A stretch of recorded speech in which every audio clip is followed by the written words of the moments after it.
Here's how to create a smooth zoom effect in Premiere Pro. Start by selecting the clip you want to zoom into on the timeline.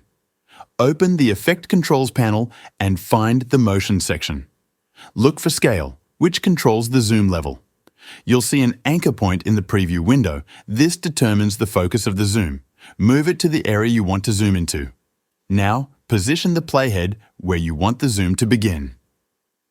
Click the stopwatch next to Scale to create the first keyframe. Move the playhead forward to where you want the zoom to stop, then increase the scale value until you get the zoom level you need.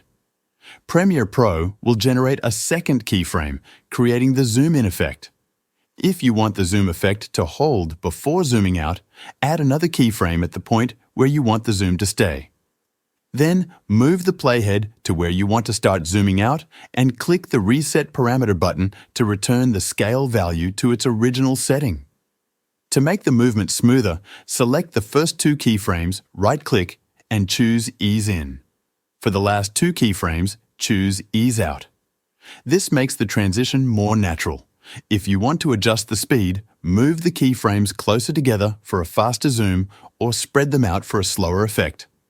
That's all it takes to create a clean and professional zoom effect in Premiere Pro.